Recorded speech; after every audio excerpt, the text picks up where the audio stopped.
Welcome to the DL. I am your host, Tyler Robertson, the CEO and founder of Diesel Laptops.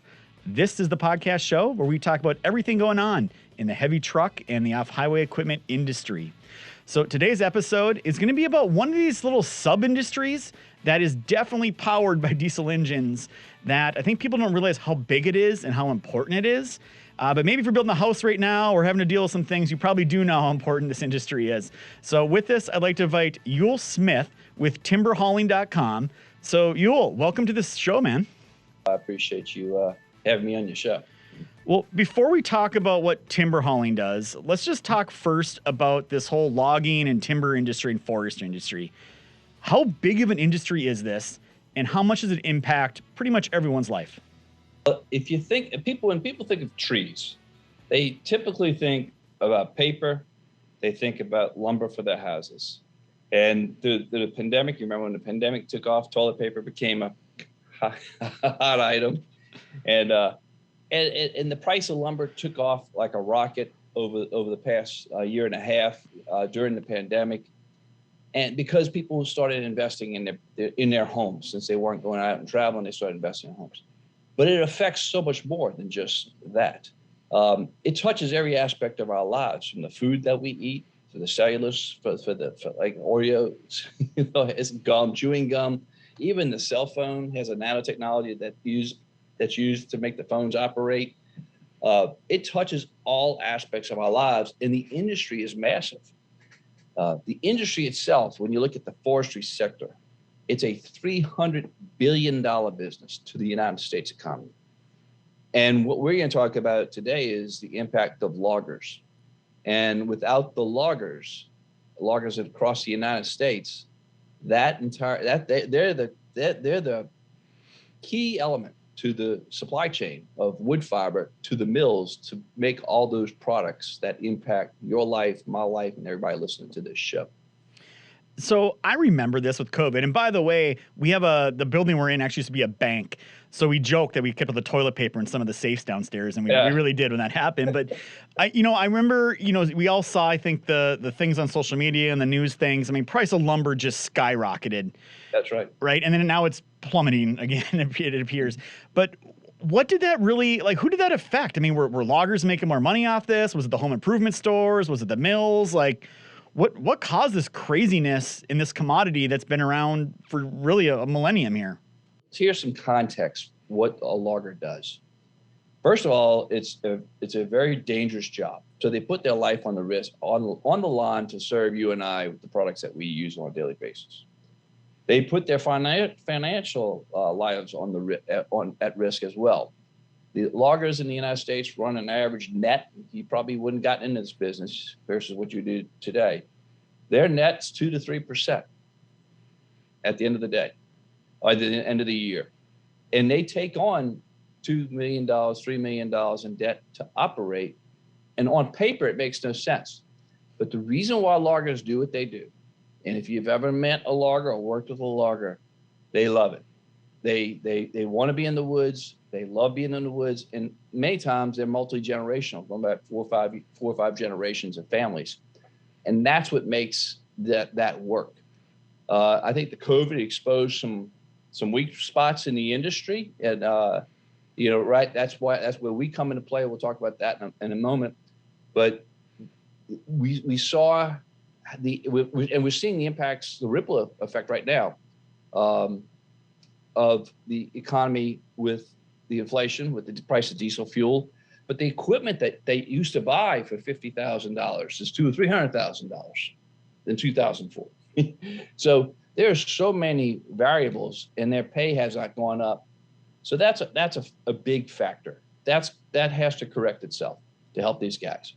So that, and then helping them reduce their costs, is another key factor.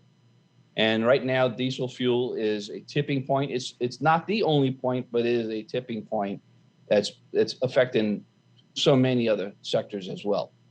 Yeah, I would echo what you said there too. So when I first got started in this business, my family owned a Western Star truck dealership up in northern Minnesota. And up there, a lot of logging, very common, especially in the the winter months. With all the lakes are frozen, you can get into the woods a little bit further and deeper than you traditionally can. And yeah, a lot of second, third, fourth generation people. It's like a family business in almost all cases that I talk to. But going back to what you're just saying, I mean, I got to imagine now it's got to be really tough out there. I mean, fuel, I just saw like out in California, unleaded in one spot was up to $9.50 a gallon, right? And I look at everything going on out here. I see commercial trucks are getting more expensive. You can't buy new ones. The ones you can get are super expensive. I can imagine it's like that with all diesel equipment and the commodities they go through, fuel, tires, the wear and tear items. Are they able to raise their prices as they're going through this, or how are these guys all managing? Because it's got to be a really tough environment today. It's a tough business model because loggers generally have one or two or maybe three buyers. What that means is they have a mill or two or three to bring their wood to. Depending upon where they are, they might only have one mill, and that one mill sets the price. The mills generally set the price. So that can present a challenge for these guys. And it's not like they can go shop the wood around because they're hauling 80,000 pounds of wood. And if they're going to bring it further away, it's just that the numbers don't make sense for that. So they have to really service the market that they're in and the mills that are there. And, we're here to help on the cost saving side with the timber hauling program. And that's where we hope to make an impact. So let's talk about timber hauling a little bit. When did it get started and how did it get started? Well, I was in 2018, I started with the Carolina Loggers Association as their executive director. And we ended up with a vendor that provided us a really great cost savings on one of our products, on tires that our guys use on a regular basis. And I was having a conversation along with my counterpart, whose name is Craig Janes from South Carolina. He's head of the South Carolina Timber Producers Association. And we were speaking to the CEO of the U.S. Endowment for Forestry and Communities. And in our conversation, we were talking about some of the challenges of getting the word out to the loggers and how, and then when there is a product with a really good service, sometimes that salesperson is chasing his tail, trying to keep up with it. So the CEO asked a very simple question. Suppose we could automate that process.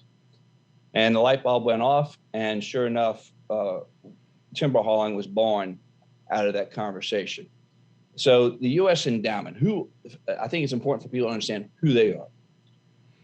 They're not the largest nonprofit wood endowment in the United States, or in North America for that matter. They received their funding back in 2007-8, when the United States penalized Canada for some tariff issues. That funding, a third of that funding went to fund the endowment. So the endowment cannot spend the interest. They cannot spend the principal. They spend only the interest, and they invest back into the wood business. And they invest into wood projects all across the United States. This is one of those projects. And they're generally high-risk projects that others probably wouldn't take a chance with. But they recognized the need to help the loggers. Now, this is before COVID. Now, on March 8th or 9th, I can't remember the exact day, but we had our annual meeting for the Carolina Loggers Association of 2020. And a week and a half later, at that meeting, we announced, actually Diesel was exhibiting at that event.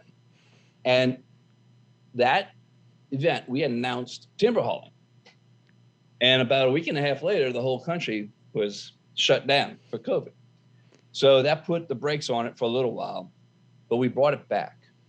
And it's taken on a much more significant meaning, because you think about, we were just talking about costs before. Now we're talking about supply chains. I think the mills are now looking at the bigger picture as well. Everybody's looking at the bigger picture. What happens if the loggers go out of business? Without them, the entire wood supply chain, without them, the fiber does not get to the mills, and all those products that we talked about at the beginning don't get produced. it creates a massive domino effect. And again, the forestry sector in the United States is a $300 billion business to the United States economy. So this project has taken on a very significant meaning to help these guys. And it may very well mean the difference for some people being in business or out of business, because the savings that we've been able to bring in can save tens of thousands of dollars to the loggers. And as we grow our footprint, right now, when we announced it back in March, and then we started it a year ago, back when we brought it back to life, we started in 3 states: North Carolina, South Carolina, Virginia, as a pilot, so we could work through you're deal with a lot of tech. So we had to work through all the kinks and so forth of launching a platform like this. So we're getting through those stages, and now we're starting to look at adding additional states, expanding our footprint, and some collaborations. As we grow our footprint, the better the savings will be able to help the loggers. And at the end of the day, that's what our goal is to help these guys. So I've ran across a couple, associations and groups such as yourself that helps a specific group. And the ones that seem to do pretty well are always the ones that seem like they got some funding behind them. So like out in California, in an area out there, there's a high school that actually got a lot of funding from the state and federal to put together a diesel tech program for high school kids. And I know you're working with the endowment. So if there's people listening to this that are, in different spaces and trying to find funding, was it easy for you? Did you just happen to know someone, or did they call you out of the blue, or any tips you'd kind of give someone out there that's in a similar situation? We were kind of in a unique situation. The endowment, they mandated to invest in that business. I mean, other sectors, there's government grants and so forth. I've dealt with that with the seafood industry and the fisheries industry. There are certainly grants for programs, but very unique programs to help with job development and so forth. This program is certainly unique because the endowment is very unique in their mission and their funding and the resources that they have available.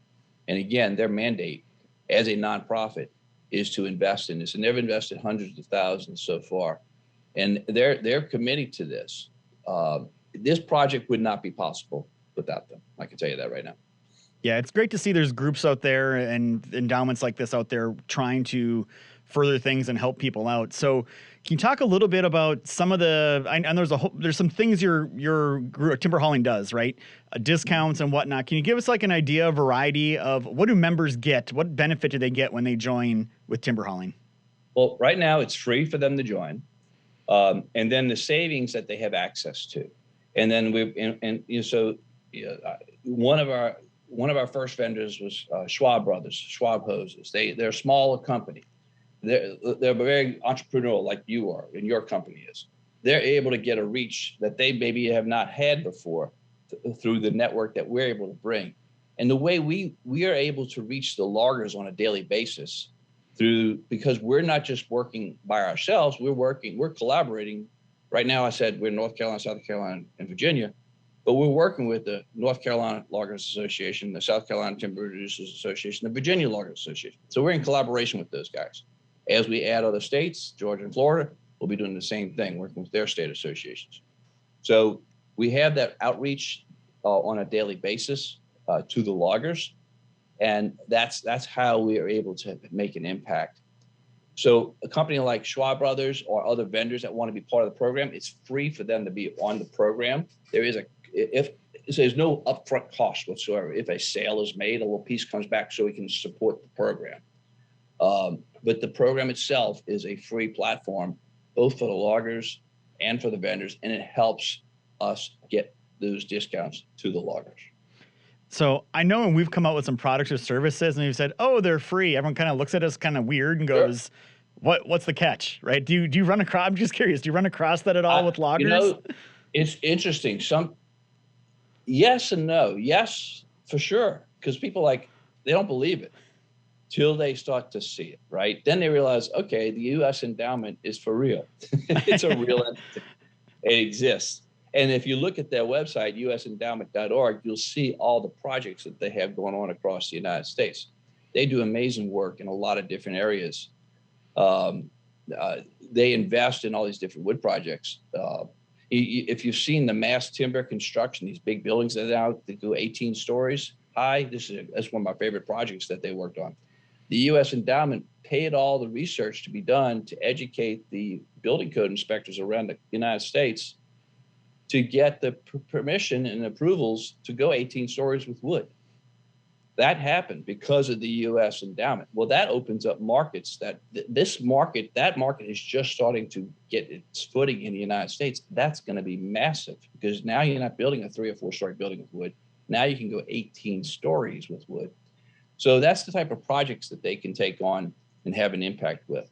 So yes, so the endowment is a very unique situation. Getting past the free thing. Sometimes normally as a marketer, I love the word free. Sometimes when I'm having a conversation for the first time, I don't use it because it's almost unbelievable. But it's too good to be true. But it is real, and they're there to help the industry. So if you're in the industry, you may have heard of the endowment. Okay, you know their reputation. But if you're not from the industry, looking in, yeah. Yeah, so I can say when you first approached me, I was like, and explained to me it's free. I'm like, okay, there's got to be a game or a scam going on here. What is it? But I promise the listeners and watchers, it's the U.S. Endowment Forestry. So there's some other words in there. But it is a real thing. It does exist. They got a transparent report on there. And what Yul is saying is 100% true. They literally have hundreds of millions of dollars in this account, and they use the interest to help better their cause and their mission of being there. So it's a great organization. So, the other thing I've noticed, like here at Diesel Laptops, we've said, man, we want to get into like these sub niches. And, forestry, it's always been a passion of mine because that's what I grew up in at the dealership was all these loggers and logging equipment. But we always try to find industries where it's like one to many, right? So like with like utility companies, because they're big and they buy a lot of stuff. What I found with the loggers is there's like a lot of loggers. There's not like a lot of huge ones, right? That own like 10,000 pieces of machinery. It's a lot of smaller operations. Yeah. So how's it been trying to get that message in front of them? Because I got to imagine that's the hardest thing is saying, hey, there's this thing, it exists, it's going to help you, but you got to put your name in front of those people. So how's it been going on that front? We go to their events. Like we're at the annual associations for all these different trade associations. We go to the logging events. We were at the Richmond Expo in Richmond, Virginia, and we were just at the North Carolina, the Mid-Atlantic Show in Laurinburg, North Carolina. And we communicate. We work with the state associations through email. We're communicating with them on a regular basis, and we also use social media. Loggers like social media. They actually use Facebook quite a bit. So that's a venue a way that we get to them. But the email is how we really reach them. We also text them as well.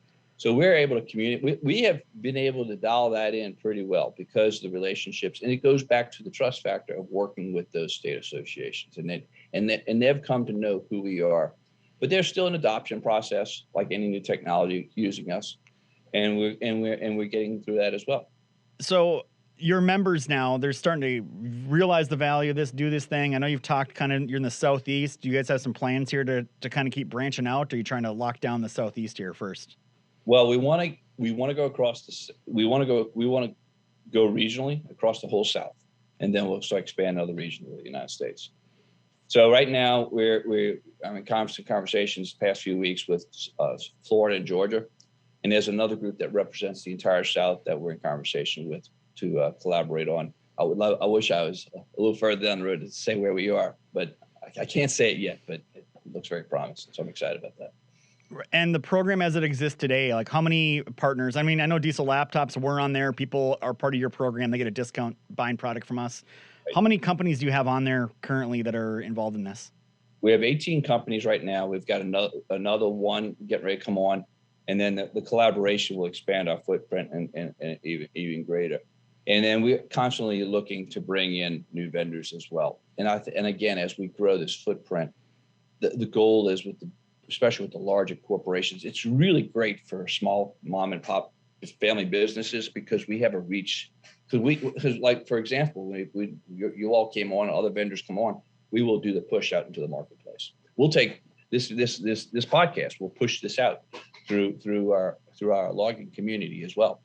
So we have that reach, which is the key, and we've dialed that in pretty tight. So if we have some future members looking for you right now, what's the website? And Sure. if people want to get a hold of you, how do they do that? So the best way to get a hold of me is my first name is Ewell, Ewell, at timberhauling.com. And you can check out the website, which is the last part of my email address, is timberhauling.com. And there you can enroll into the platform. If you're a logger, you can enroll into or contract truck driver. You can log in and enroll into the program for free. And if you want to find out being a vendor, just reach out to me directly at Ewell, Ewell, at timberhauling.com. Well, thank you very much for coming on the show. It's been great to learn about everything going on with timber hauling, learn how this whole thing works. I think that's a beautiful thing about this show is I always learn. That's why I enjoy doing these shows. I always learn a little bit something new that I didn't know previously. So again, thank you for coming on. We're going to call this an episode for everyone that's been watching and listening. Make sure to give us a like, comment, thumbs up, subscribe, whatever buttons, whatever app you're using, you can mash. It definitely helps our cause over here at the DL. So we're going to call it an episode. And as we end every episode, it's just not diagnostics. It's diagnostics done right. And if you're involved in the logging industry at all, check out timberhauling.com.